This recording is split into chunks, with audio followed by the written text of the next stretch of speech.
તો આપણું પહેલું પાપસ્થાનક ચાલી રહ્યું છે ને. શું નામ છે પહેલાં પાપસ્થાનકનું? પ્રણાતિપાત. અને આપણા પૂર્વજો કેટલું ભવ્ય વારસો હતો અહિંસાનો, એની વાત ચાલી રહી છે ને. તો અહિંસા છે ને આપણા દેશની પ્રજાના લોહીમાં વણાઈ ગયેલી હતી. જો હિન્દુસ્તાનમાં તો લાખો ગામડાઓ છે, અને ગામડાઓમાં આ વૃદ્ધો ઘરડા માણસો સવારના પોરમાં જ વાડકામાં આટો લઈને ગામના ગોંદરે આવેલા કીડિયારે લોટ પૂરવા જતા. સમજમ પડી? ગામડાના વૃદ્ધ માણસો જે હતા એ વાડકામાં લોટ લઈને સવારે નીકળે અને કીડિયારું પૂરે બધે. જ્યાં કીડીઓના નગર હોય, કીડીઓ નીકળતી હોય ને બહુ, હા, કીડીઓના દર હોય ને મોટા મોટા, ત્યાં લોટ મૂકે જઈને.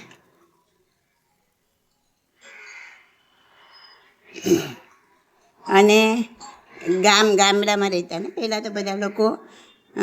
તો ગામના બહાર પાદરે નદી, તળાવ, સરોવર, એમાં જે માછલા હોય ને એને આટાની ગોળીઓ કે મમરા ખવડાવતા. આ સવારના ઉઠીને આ કામ કરતા. આપણે કરીએ મોબાઈલ સવારમાં ઉઠીને, પહેલાં મોબાઈલ લઈએ હાથમાં બહાર. તો આ કેવો વારસો તો ખાલી જાણવું જરૂરી છે. જાણશો તો ખબર પડશે કે આપણે કેટલા ભવ્ય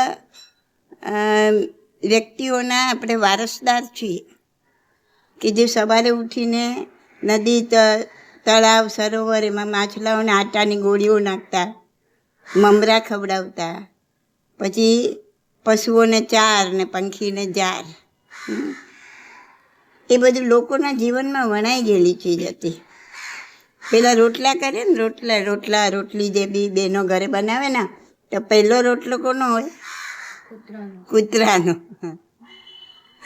અત્યારે પહેલો રોટલો ધણીનો, ડબ્બો ભરવાનો હોય, ટિફિન ભરવાનું હોય. પહેલો રોટલો કૂતરાનો જુદો કાઢે. અને આપણા ગામની આજુબાજુમાં જે પાટણ, ખંભાત, વઢવાણ એવા કેટલાય ગામોની પાંજરાપોળમાં જીવાત નાખવાની વ્યવસ્થા રાખવામાં આવતી. પાંજરાપોળ એટલે આવું જીવોને બચાવવા માટે. પછી ગાય ભેંસની, ઢોરોની પાંજરાપોળ હોય. તો આવી પાંજરાપોળો હતી ને એમાં સ્પેશિયલ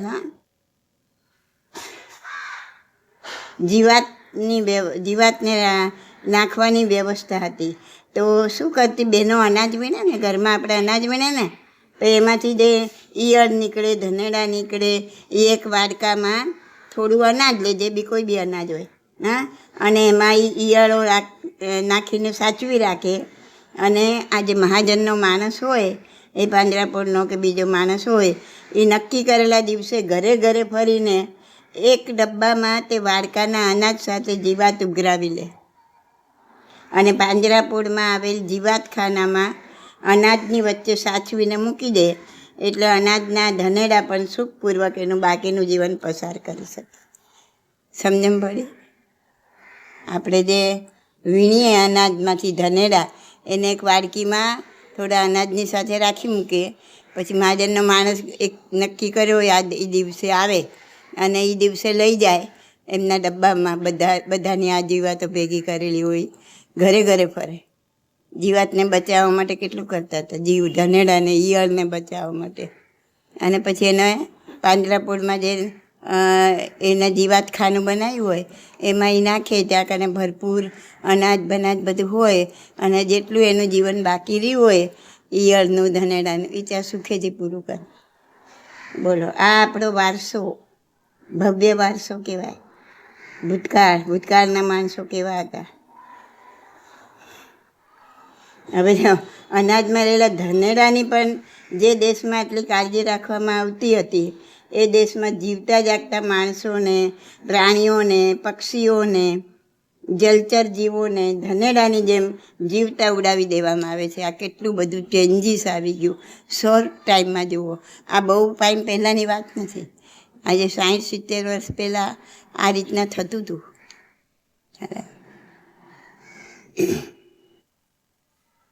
તો આમાં કેટલો બધો ચેન્જ આવી ગયો. એ ધનેડાને માટે આટલી કાળજી લેતા હતા, આજે માણસોને પશુ પક્ષીઓને ધનેડાની જેમ જીવતા ઉડાડી દેવામાં આવે છે. તો આવી પરિસ્થિતિનું સર્જન કેમ થયું?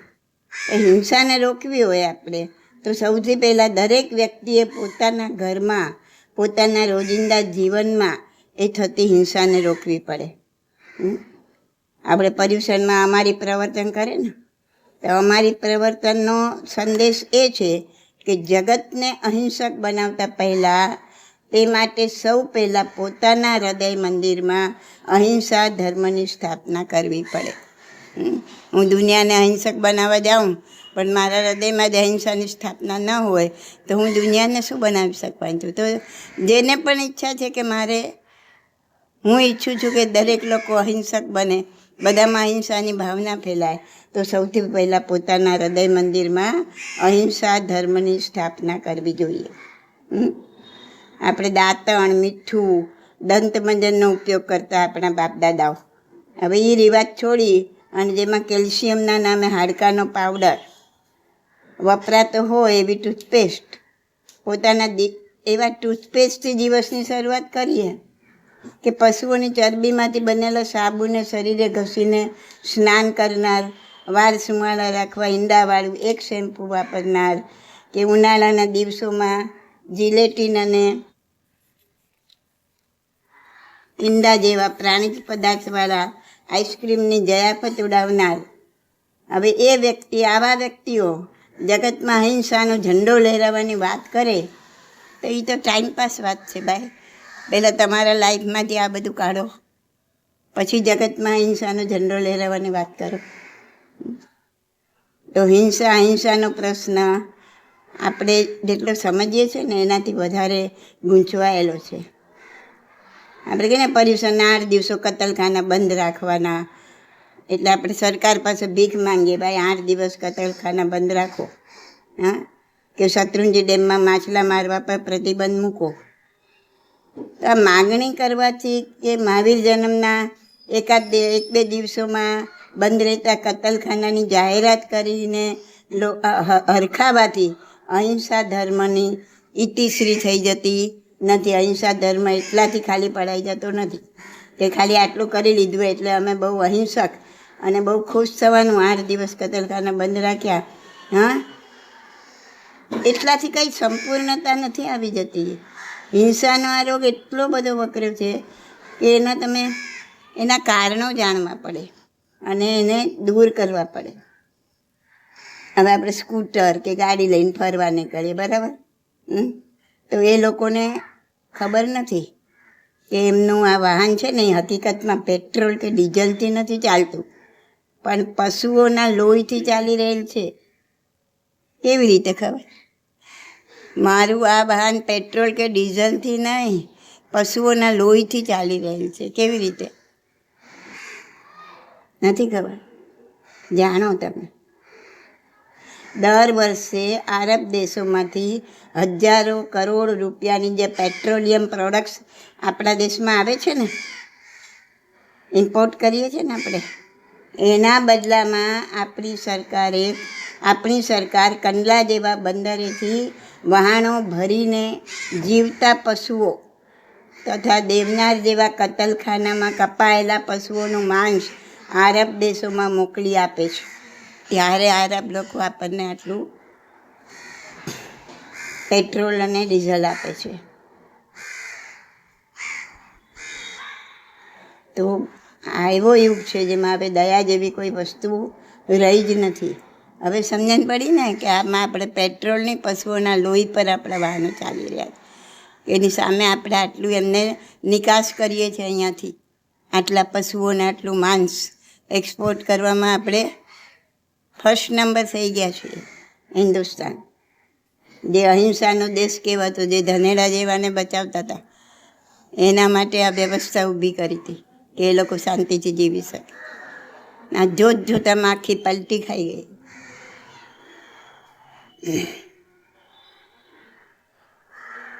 તો આ યુગમાં તો આ જિલેટીન જેવા પ્રાણીઓનો જિલેટીન જેવો પદાર્થ છે ને એને તો પ્રિન્ટિંગ માટેની શાહીથી લઈને આપણે જે હસતા મોઢે ફોટાઓ પડાવીએ છીએ ને એની ફોટોગ્રાફિક ફિલ્મ માટેની ફોટોગ્રાફિક ફિલ્મ, આ બધી જ ચીજ વસ્તુઓમાં એટલો બધો એનો વપરાશ છે કે એમાંથી સર્વથા જો આપણે બચવું હોય તો આ કતલખાનાઓમાંથી બનેલી કારખાનાઓમાં બનેલી વસ્તુઓનો બહિષ્કાર જ કરવો જોઈએ.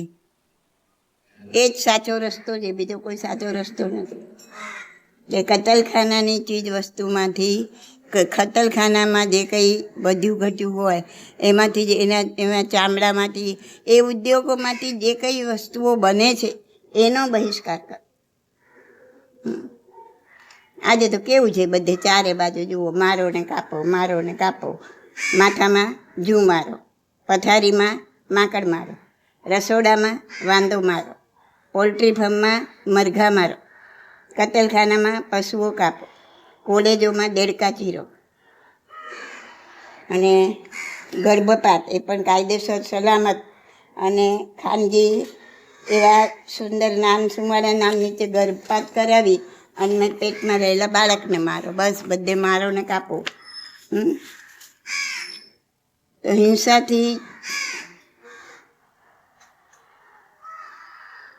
જે દૂર રહે એવા ખેડૂતને પણ જંતુનાશક ઝેરના રવાડે ચડાવી દે.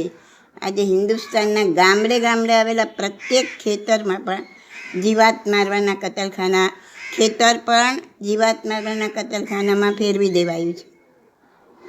આપણે હોંશે હોંશે બાળકોને બિસ્કિટ ખવડાવનાર જીવદયા પ્રેમીઓ, એ લોકોને ખ્યાલ પણ નહીં હોય કે તેઓ પોતાના બાળકોના પેટમાં હિંસક પદાર્થો પધરાવી રહ્યા છે. કેમ કે તેમાં ઈંડા વપરાયા હોય તો પણ એની જાહેરાત પેકિંગ પર કરવાનું એવો કોઈ કાયદો હિન્દુસ્તાનમાં નથી. અનેક જાતના biscuit, chocolate, Cadbury, pizza, pasta વગેરેમાં હિંસક પદાર્થો વપરાતા હોય છે. આ તો એવું થયું ને કે આપ ફાટે તો થીંગડું ક્યાં દેવું, એવી હાલત થઈ ગઈ છે. અને એનો ઉપાય જ છે કે વ્યક્તિગત ત્યાગ. તમને સમજાયું હતું ને કે આપણામાં એ જાગૃતિ બધામાં લાવવાની જરૂર છે. મોટા સાધુ હોય, શ્રાવક હોય, સંત હોય, દરેકમાં એ જાગૃતિ લાવવી જરૂરી છે કે વ્યક્તિગત ત્યાગ કરો, બાકી આનો કોઈ રસ્તો જ નથી. બાકી તમે દુનિયાને સુધારી નહીં શકો. આપણે વ્યક્તિગત ત્યાગ કરો.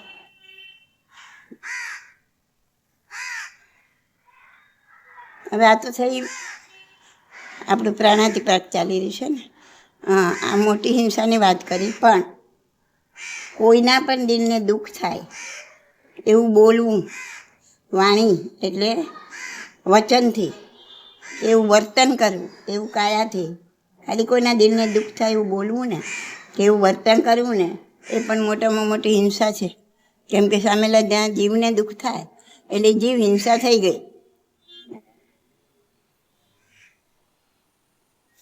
ઘણીવાર સામેલાની વાત સાચી હોય કે ખોટી, સામેલાની વાત સાચી હોય કે ખોટી, થોડું સહન કરી લઈને પણ ક્ષમતામાં રહેવું, કોઈને કાંઈ કહેવું નહીં.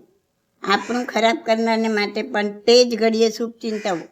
આપણું ખરાબ કરે છે એના માટે જે ખરાબ વિચાર આવ્યો એ તરત કાઢી નાખવાનો મનમાંથી, અને એ જ ઘડીએ ઓન ધ સ્પોટ એનું સારું વિચારવાનું, એના માટે સારું વિચારવું.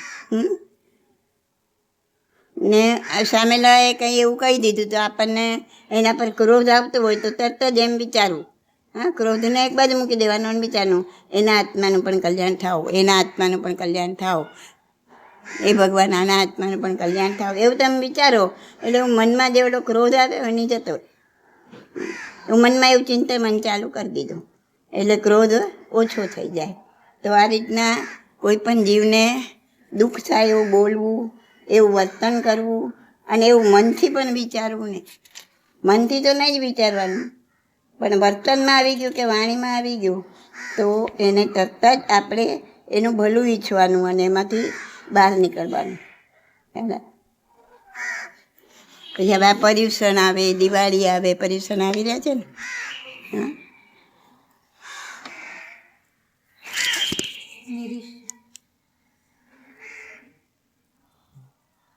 હવે આ પર્યુષણ આવે, દિવાળી આવે ત્યારે દેરાસરો પર, બધે ઉપવાસ રહ્યો પર બધે લાઇટિંગો થાય, બરાબર. અને બધા જોવા નીકળે. આ જેમ 26મી જાન્યુઆરી ને 15મી ઓગસ્ટે જેમ લાઇટિંગો થાય ને એમ દેરાસર છે નથી શણગારે, લાઇટિંગથી શણગારે. તમે તો નાના છો, પણ તમે તમારા મનથી વિચાર કરીને કહો કે આ યોગ્ય છે કે નથી યોગ્ય. પર્યુષણ એટલે હાઈએસ્ટમાં હાઈએસ્ટ પ્રકારની અહિંસા પાળવાની. હવે જ્યારે અહિંસાના પૂજારી એટલે મહાવીર આપણને આ સંદેશ આપીને ગયા છે, આ સમજાવીને ગયા છે. પહેલું જ પાઠ જ્યારે પ્રણાતિ પાઠ આપ્યું છે ત્યારે આટલા ભવ્ય દિવસોમાં જ્યારે આરાધના કરવાના દિવસો છે એ દિવસોમાં દેરાસરો પર આવી લાઇટિંગ કરવી એ યોગ્ય છે કે નથી યોગ્ય? તમે શું કહો છો? મેં તો કેટલી વાર દાદીને પણ કીધું છે આવું બધું દેરાસરમાં કેમ કરતા હોય છે. અરે આટલા નાના બાળક સમજી શકે છે કે છે મેં દાદીને કેટલી વાર કીધું છે કે લોકો આવું કેમ કરે છે દેરાસર પર. પણ આપણે મોટા મોટા મહાધુરંધરો આપણે સમજી નથી શકતા કે જેમાં આટલી બધી જીવહિંસા છે, પાણીકાયના જીવોની, વાયુકાયના જીવોની, અને એનાથી આપણે મંદિરોને શણગારીએ. અને આ ગણપતિ બી ત્યારે જ આવે છે ને, ગણપતિ ચોથ સંવધની, એ લોકો એમના મંદિરોને લાઇટિંગથી શણગારે, આપણે લાઇટિંગ. આપણે મને એમના મંદિરોમાં ફરક શું રહ્યો? આપણે શું સમજ્યા જીવહિંસા વિશે? એ તો નથી સમજતા ને કરે છે. આપણે શું સમજ્યા, શું સમજીને કરીએ છીએ? અરે પર્યુષણમાં એક વખત મને મહાવીર જયંતીના દિવસે એક આખું ફેમિલી હતું, 7-8 જણ સાથે હતા. અને મહાવીર જયંતીના દિવસે એ લોકો બધે દર્શન કરવા નીકળ્યા હતા. મેં કીધું કે આજ પ્રતિક્રમણમાં દેખાયા નહીં. દરરોજ પ્રતિક્રમણમાં હોય, મારી આગળ પાછળ જ હોય, એટલે મને એટલો ખ્યાલ હતો કે આ રોજ આવે છે. અરે આ તો મહાવીર જન્મ છે ને એટલે આજે નક્કી કર્યું કે પ્રતિક્રમણ નથી કરવું, બધે લાઇટિંગો બહુ હશે, લાઇટિંગના દર્શન કરવા જઈએ. બોલો, આવી રીતના પર્યુષણ ઉજવે છે. પ્રતિક્રમણ છોડી દેવાનું અને લાઇટિંગના દર્શન કરવા જવાનું. તો શું સમજ્યા છીએ આપણે આપણા ધર્મને? એ જ મને તો ખબર નથી પડતી કે શું સમજીને બેઠા છીએ આપણે ધર્મનું. એક જાતની રમત, એક જાતનો શો, અને એને એટલી નીચી કક્ષાએ લાવી દીધું છે કે જેને કોઈ હદ નથી. અને પાછું લાઇટિંગ જોઈને શું કે હા હા કેટલું સુંદર. અને બહુ સરસ છે ફલાણી જગ્યાએ તો આમ જોવા જેવી છે લાઇટિંગો. જે ના ગયા હોય એને તો ખાસ કે તમે ખાસ જજો, જોઈ આવજો, બહુ સરસ છે. હા તો આ બધા મિથ્યા વાક્ય છે. આટલા જીવોની હત્યા ને એને તમે બહુ સરસ કહો છો. એકેન્દ્રિય જીવોની હત્યા, અધધની હત્યા, કારણ કે આમાં તો કોઈ લિમિટ બી નથી. તમે દીવા કરો તો એક લિમિટ આવી ગઈ, ભાઈ એમાં ઘી તેલ પૂરું થશે એટલે એ દીવો પૂર્ણ થશે. દીવામાં જે જીવહિંસા છે એ એટલા વાયુકાયના જીવોની, અગ્નિકાયના જીવોની હિંસા એટલી લિમિટમાં છે. તો બી આમાં તો કોઈ લિમિટ જ નથી. એના બનવામાંય કોઈ હિંસાની લિમિટ નથી ને એને ચાલુ રહેવામાં હિંસાની લિમિટ નથી. અને કેટલીક જગ્યાએ તો આખી રાત ચાલુ હોય છે. સવારના બી ઘણીવાર દેરાસર જઈએ તો પૂજારી બંધ કરવાનું ભૂલી ગયા હોય તો સવારે બી ચાલુ હોય. અજવાળામાં બી લાઇટો ચાલુ હોય, પછી જઈને યાદ કરે કે મેં લાઇટો બંધ નથી કરી, અરે રહી ગઈ, ભૂલી ગયા. એટલે કોઈ લિમિટ જ નથી આની. તો એને આપણે કહીએ બહુ સુંદર, બહુ સુંદર એમ કરીને એની પાછળ અનુમોદના કરીએ. આ બધી આપણા જળ અને વક્ર મગજની પેદાશ છે. એટલે જરા સમજવાનું. મહાવીરે કંદમૂળ ખાવાની કેમ ના પાડી? કેમ કે અધધ એકેન્દ્રિય જીવોની હિંસા. તો પછી જે વીજળીના ઉત્પાદનમાં અધધ પાણીના કાયના જીવોનો ખતમો, વાયુકાયના જીવોનો ખતમો, એવી લાઇટિંગથી મારા મંદિરો શણગાર એમ મહાવીર કહેશે? મહાવીર એમ કહેશે કે આ આવી લાઇટિંગ કરીને મારા મંદિરને શણગારો? આ નાના છોકરાએ સમજી શકે એવી વાત છે. પણ મોટા ધર્મ ધુરંધર નથી સમજતા. તો એક બાજુ અમારી પાળાઓનું વ્યાખ્યાન ચાલુ હોય, વ્યાખ્યાન અપાતું હોય, અને બીજી બાજુ પાણીકાયના વાયુકાયના જીવોનું કતલખાનું ચાલુ. કતલખાનું જ થયું ને, આટલા જીવો મરતા હોય શું કહેવાય? કંઈ મોટા જીવો મરે યા આંખેથી દેખાય એને જ કતલખાનું કહેવાય. આ બધું કતલખાનું જ છે. જીવોને સૂક્ષ્મ જીવો હણાઈ રહ્યા છે ને આપણે એને ખૂબ વખાણી અનુમોદના કરીએ. તો ત્યારે એમ સવાલ થાય કે ક્યાં છે ધર્મ? તો આપણે દુનિયાને બંધ કરાવવા નથી જઈ શકવાના. આપણે લોકોને આમ નથી કે આ તમે બધું બંધ કરી દો, કોઈ આપણું સાંભળવાનું નથી, કોઈ કરવાનું એ નથી, કારણ કે આમાં રચ્યા પચ્યા થઈ ગયા. હવેની પ્રજા આજથી 25, 30, 40, 50 વર્ષ પછીની પ્રજા આ સમજશે, આ નહીં કરે, આમાંથી બહાર નીકળશે, એ સમજશે કે આ જીવ હિંસા છે. આવું ન કરે. દેરાસરનો શણગારવા છે તો શણગારવાની બીજી વસ્તુઓ છે કે જેમાં આટલી અધધ હિંસા નથી. અને ખરેખર તો કોને શણગારવાનું છે? હૃદય મંદિરને. એ જ દેરાસર છે સાચું. એને સદ્ગુણોથી શણગારવાનું છે. એના પર્યુષણના 8 દિવસ તો ખાસ પૌષ જ કરવાનું કીધું છે શ્રાવકોને. તો આપણે આ પાપમાંથી બહાર નીકળો. જેને જે કરવું હોય તે કરે, એ એનું જાણે. આપણે શું, મારે શું લેવા દેવા એની સાથે, એવું તમારા આત્માને સમજાવો કે મારે આ બધાની ચર્ચા કરવા નથી જવું, આના ઝઘડા કરવા નથી જવું, હું કંઈ આખી દુનિયાને બંધ કરાવી શકવાનું નથી. કરે તો સારું છે, હા, પણ એ નક્કી કરો કે મારે આ પાપમાંથી બહાર નીકળવું છે. એટલે બને ત્યાં સુધી તો આ લાઇટિંગ જોવા જવાનું જ નહીં. અને જવાઈ ગયું કે જોવાઈ ગયું, પણ તેની અનુમોદના કરીને, એના વખાણ કરીને ખુશ થવાનું નહીં. હા, પણ શું વિચારવાનું? હૃદયમાં એ જીવો પ્રત્યે કરુણા ભાવ લાવવાનો. અને એમ વિચારવાનું કે હું પોતે ક્યારે આવા પાપમાં નિમિત્ત ન બનું, એવી ભાવના ભાવવાની. આ રીતના પર્યુષણ ઉજવવાના. ખ્યાલ આવે છે ને? તો એવી રીતના આપણે હિંસામાંથી બહાર નીકળવું આપણે પોતે જોવાનું છે. તમને એ ખબર છે, આ ગાયો ભેંસો એ તો કુદરતી રીતે શાકાહારી જ છે ને. એ લોકો તો ઘાસ ખાય, કપાસિયા ખાય, એ બધું શાકાહારી જ ખાય. હા, પણ તમે નહીં જાણતા હોય, આજની તારીખમાં આ બધા શાકાહારી પ્રાણીઓને, ગાય ભેંસ જેવા, હા, એને પણ માંસાહારી બનાવી દીધા છે. એ લોકોનો જે ડેરી ફાર્મમાં નિયમિત આહાર મળે ને, એ લોકોને જે ખાવાનું આપે ને, એની સાથે કતલખાનાના કચરામાંથી બનાવેલ રિસાયકલ્ડ માંસનો આહાર મિક્સ કરીને આપવામાં આવે છે. વિચાર કરો તમે. એ તો શું કરે, એને જે આપ્યું હોય તો એ ખાવાના છે, અને એના રોજના ખાવાના આહારની સાથે મિક્સ કરે એટલે એને ખબર ના પડે. હા, એકલું તો માંસ મૂકો તો એ ના ખાય, એ મોઢું ના લગાડે, ગમે એવા ભૂખ્યા હોય તો ના ખાય, પણ એને પણ ઉલ્લુ બનાવીને ખવડાવી દે છે.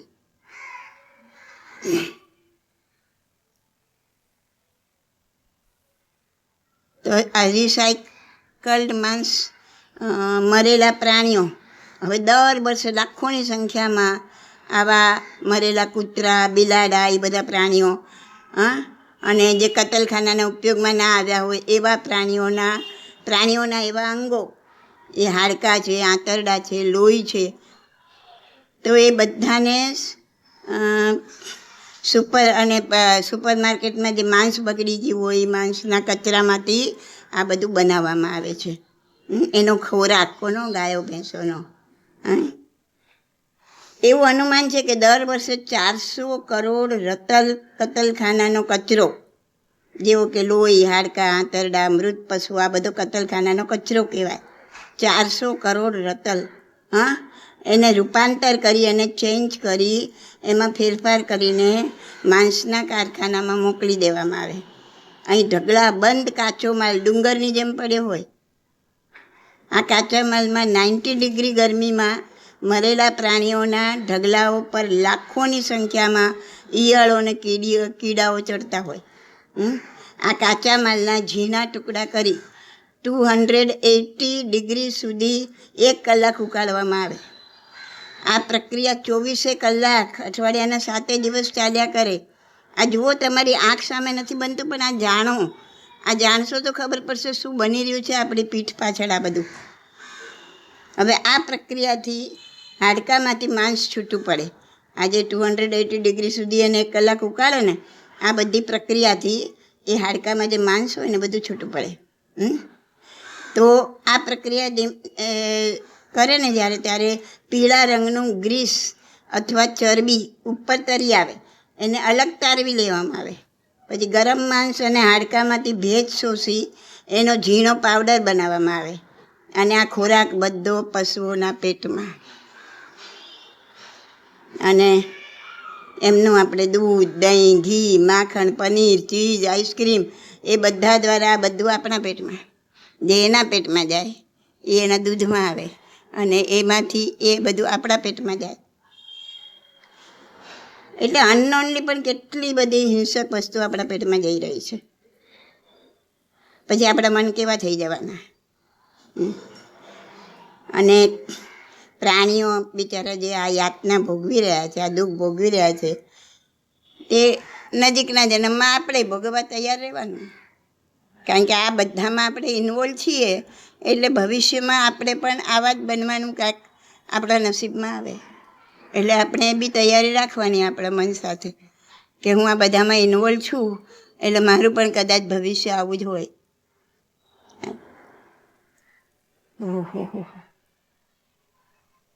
હવે જો આ બધા કચરાને આ જે રૂપાંતર કરે છે ને એના કારખાના ન હોય ને, આ કરવાના કારખાના ન હોય ને તો બધા શહેરો કેવા થઈ જાય ખબર છે? રોગ અને મૃતદેહથી ખદબદતા થઈ જાય, નરક જેવા થઈ જાય, નરકાગાર જેવા. એટલે આ બધું કરે છે લોકોમાં. એટલે આ એવા થઈ જાય ને શહેરો કે લોકોમાં વિનાશક વાયરસ ને બેક્ટેરિયા બેહદ ફેલાઈ જાય. અને ડૉક્ટર વિલિયમ હ્યુસ્ટન છે ને, એ કહે છે કે જો તમે આ બધા જ મૃતંગો બાળી નાખો, જેમાંથી આ બધું રૂપાંતર કરીને એનો પાવડર બનાવીને ખવડાવે છે, તો એ જો તમે આ બધા અંગો જો બાળી નાખો ને તો હવામાં એટલું ભયંકર પ્રદૂષણ ફેલાઈ જાય ને કે વાત ના પૂછો. અને જો બધાને તમે જમીનમાં દાટી દો તો જાહેર આરોગ્યનો ભયંકર પ્રશ્ન પેદા થાય. એમાં બદબુ, દુર્ગંધ, એ તો આમ તમે વિચારી પણ ના શકો. એમાં કેવા બેક્ટેરિયા ઉત્પન્ન થાય એની તમે કલ્પના પણ ના કરી શકો. કારણ કે બેક્ટેરિયા આવા બધા વાયરસને ઉત્પન્ન થવા માટે આ મૃતદેહ આ બધા તેના માટે તો એક શ્રેષ્ઠ માધ્યમ છે, બહુ સારું મીડિયા છે. તો આ વસ્તુ બધી બની રહી છે દુનિયામાં. એનાથી ચેતો, એનાથી અળગા થાવ. જો હૃદયમાં જરા પણ કરુણા જાગે તો તમે વ્યક્તિગત રીતે એમાંથી પાછા હટો. બાકી તો કાંઈ થઈ શકે એવું છે નહીં. અને બધા ગાય ભેંસનું જે જાડું લોહી હોય ને એ દવાઓ બનાવવામાં અને આ બધું ઇન્વેસ્ટિગેટ કરવામાં એક સોલિડ માધ્યમ છે, મીડિયા છે. હવે ગાય ભેંસની જે ગ્લેન્ડ્સ હોય ને એમાંથી હોર્મોન્સ અને બીજા બધી વસ્તુઓ મેળવીને આ દવાઓ બનાવવામાં આવે. હવે એમની જે પિચ્યુટરી ગ્લેન્ડ હોય ને એમાંથી બીપીને કાબૂમાં લાવવાની તથા હૃદયના ધબકારા નિયમિત કરવાની દવાઓ બનાવવામાં આવે પિચ્યુટરી ગ્લેન્ડમાંથી.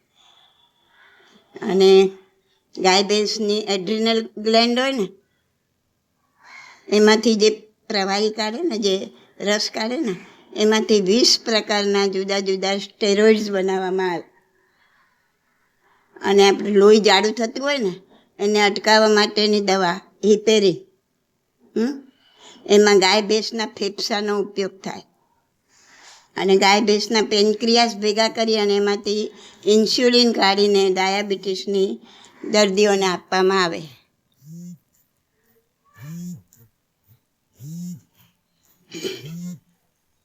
તો ડાયાબિટીસનો એક દર્દી આખા વર્ષ દરમિયાન કુલ 26 ગાયોના પેનક્રિયાસમાંથી મેળવેલ ઇન્સ્યુલિન વાપરે છે. સૌથી વધુ કિંમત ઉપજાવે એવી છે ગાય ભેંસના ગોલ બ્લેડરની પથરી. એના ફક્ત 1 અંશ હોય ને એને ગોલ્ડ સ્ટોન કહેવાય. 1 અંશના ખૂબ ઊંચા ભાવ એ દૂર દૂરના દેશોવાળા આમ ખૂબ ઊંચા ભાવ આપીને વૈદ્યો એને લઈ જાય છે. પછી કોલેજન આ બધું જાણવા માટે કહું છું. આ જાણશો ને એટલે તમને અંદરથી આ બધા પ્રત્યે એક સુગ ઉત્પન્ન થશે અને એક કરુણા પણ ઉત્પન્ન થશે. તો બને એટલા આમાંથી તમે દૂર હટશો, કાં તો તમે લિમિટમાં આવશો કે ભાઈ હું આ છોડી નથી શકતો, નથી જ છોડી શકાય એમ આ વસ્તુ, તો હું એની લિમિટ નાખી દઉં. તો આ જગતમાં કરોડોના હિસાબમાં કરોડો શબ્દ બી નાનો પડે. આ જે બધું બની રહ્યું છે, જે બધું થઈ રહ્યું છે, એ પાપમાંથી એટલીસ્ટ હું થોડોક તો બહાર નીકળું, એટલું તમને અંદરથી એક લાગણી પેદા થશે. એટલા માટે આ બધું જણાવું છું તમને. તો કોલેજિન નામનું પ્રોટીન જે ગાય ભેંસના ચામડા, પછી ખરી, પગની ખરી હોય ને પગમાં જે કડક કડક, અને હાડકાં, એમાંથી આ કોલેજિન મેળવવામાં આવે. અને સૌંદર્ય પ્રસાધનો એટલે આ બ્યુટીના સાધનો બધા, એમાં જે લોશન બનાવે ને એમાંથી ભેજ શોષી લેવા માટેનું આ અગત્યનું કામ આ વસ્તુ કરે.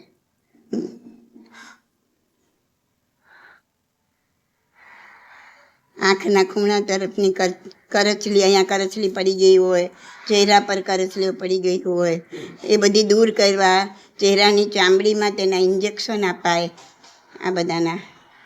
અને આ જિલેટિન શેમાંથી બને છે ખબર છે? આ બધામાં વપરાય છે, સેંકડો વસ્તુમાં વપરાય. એ પ્રાણીઓની પગની ખરીમાંથી બને છે. આટલા બધા પ્રાણીઓ મરે એની કેટલી બધી ખરી ભેગી થાય, એમાંથી આ જિલેટિન બનાવે. એની એક વસ્તુ નકામી નથી જવા દેતા, દરેકમાંથી કાંઈ ને કાંઈ બનાવે છે.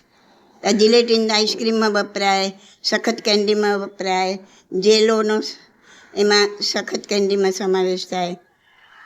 એટલે ઘણી બધી વસ્તુઓમાં આ જિલેટિન હોય છે.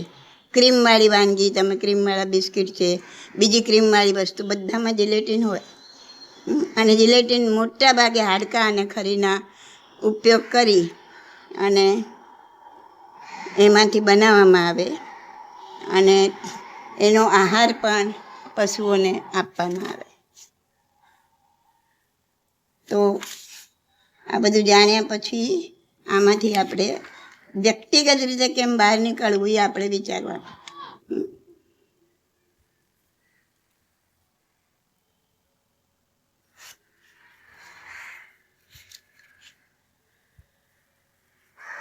જો એમ કહે છે કે ફક્ત એક જ માણસ જો શુદ્ધ શાકાહારી, જેને વેગન કહેવાય, તો એવો જો એક માણસ બને ને તો આખી જિંદગી દરમિયાન 2400 પ્રાણીઓને અભયદાન આપે છે.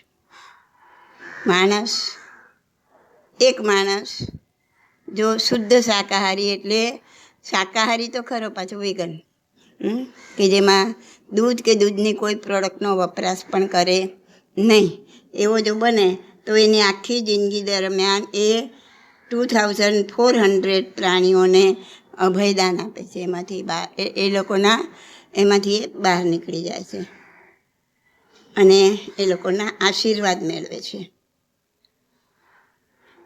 અને આખા પૃથ્વી માટે એ વ્યક્તિ આશીર્વાદરૂપ બને છે. ભારતનું આ પશુધન કહેવાય આ બધું. જેમ પૈસા ધન છે, એમ પશુ પણ ધન છે. તો ભારતનું આ પશુધન સૌથી વધુ છે બીજા બધા દેશ કરતાં. અંદાજે 50 કરોડ કરતાં પણ વધુ છે. અને તેમાં અડધાથી એ વધુ સંખ્યા માત્ર ગાય, ભેંસ ને બળદની છે.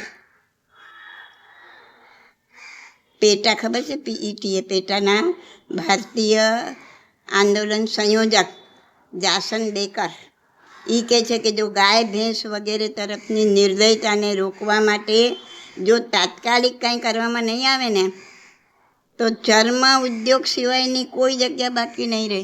એટલે દરેક જગ્યાએ ચામડાનો ઉદ્યોગ ચાલુ થઈ જશે જો આને રોકવામાં નહીં આવે તો. કોઈ જગ્યા એવી બાકી નહીં રહે. અણદીઠ તેઓ પીડાય છે, અણસૂજ્યું તેઓ આક્રંદ કરે છે. કોણ? આ પશુઓ. અણદીઠ એટલે કે જે આપણને દેખાય પણ નહીં એવા એ લોકો પીડાય છે.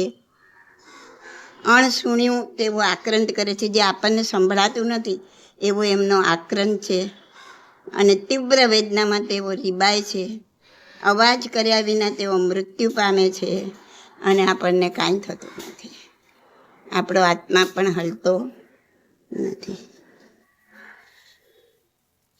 ત્યારે તો સમજાઈ ગયું તમને આ પેલું પાપસ્થાનક શું કહેવાય, પ્રણાતિપાત. હા, કે આપણે કઈ રીતના હિંસામાંથી બહાર નીકળવું જોઈએ. અને ખાલી પ્રાણીઓને મારો એ તો હિંસા છે જ, પણ કોઈના મનને મારો, કોઈનું જીવન આકરું બનાવી દો જીવવા માટે, એવી તમે એની નિંદા કરો, એવું વર્તન કરો, એના પર એવો ત્રાસ ગુજારો, હા, તો એ પણ શું છે, એક જાતની હિંસા જ છે. તો આપણે આ બધી હિંસામાંથી બહાર નીકળવાનું છે. અને જે હિંસામાંથી બહાર નીકળવાનો પ્રયત્ન કરે એ મોક્ષની સીડીઓ ફટાફટ ચડી જાય. તો જો મોક્ષની સીડીએ ચડવું છે તો ખાલી વાતો કરવાથી, ખાલી શુષ્ક ક્રિયા કરવાથી નહીં થાય, પણ આ બધી હિંસાઓમાંથી પણ બહાર નીકળવું પડશે. ઘણા મને કહે કે અમે તો ધ્યાન કરવા બેસીએ પણ કંઈ ધ્યાન થતું નથી, અમને તો કાળું કાળું દેખાય છે, બેન ધ્યાન કેવી રીતના કરવું? આ 50, 100, 200 જણના આ જ સવાલ. બેન તમારું પુસ્તક હાથમાં છે, અમે વાંચીએ છીએ, અમને બહુ ગમે છે, મૂકવાનું મન નથી થતું, તમે ધ્યાન વિશે બધું સમજાવ્યું છે, પણ અમારાથી ધ્યાન નથી થતું. ક્યાંથી થાય ભાઈ? ધ્યાન અને હિંસા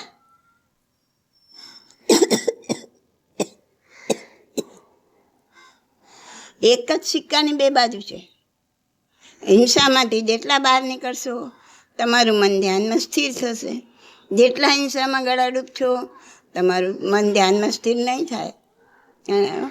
તો આ બે એક જ સિક્કાની બે બાજુ છે, બે પેરેલલ ચાલી રહ્યું છે, બંને પેરેલલ ચાલે છે. એટલે તમારા આત્માને ઉપર ચડાવવો છે, હિંસામાંથી બહાર નીકળો અને ધ્યાન લાગશે. મેં તમને પુણ્યાનું સાવકનું સામયિક સમજાવ્યું હતું. હા, તો આ 18 પાપસ્થાનક જે ભગવાને બતાવ્યા છે એ પાપસ્થાનકમાંથી જેટલા બહાર નીકળતા જશો, ચાલે એટલા તમારું મન ધ્યાનમાં સ્થિર થશે. નહીં તો મન ડામાડોળ છે. અને કોઈ નાચવું ને કૂદવું ને રાડો પાડવી ને તાળીઓ પાડવો ને હસવું ને સરઘસો કાઢવા ને એ કોઈ ધર્મ નથી. ધર્મ સ્થિર થવામાં છે. ખરેખર જેને ધર્મ કરવો છે એને મન, વચન ને કાયાથી સ્થિર થવાનું છે. અને મનને સ્થિર કરવું ખૂબ અઘરું છે. મન ત્યારે જ સ્થિર થશે જ્યારે એ 18 પાપસ્થાનકમાંથી બહાર નીકળતું જશે. જેટલું આ ઓછું થતું જશે એટલું આ વધતું જશે. અને આમાંથી સર્વથા મુક્ત થશે ત્યારે સર્વથા આમાં આગળ વધી શકશે. તો ખાલી પૂરેપૂરા આપણે ગળાડૂબ હિંસામાં હોઈએ અને પછી કહીએ કે હું ધ્યાન કરું તો એમ ધ્યાન થાય નહીં. બંને એક જ સિક્કાની બે બાજુ. ઓકે.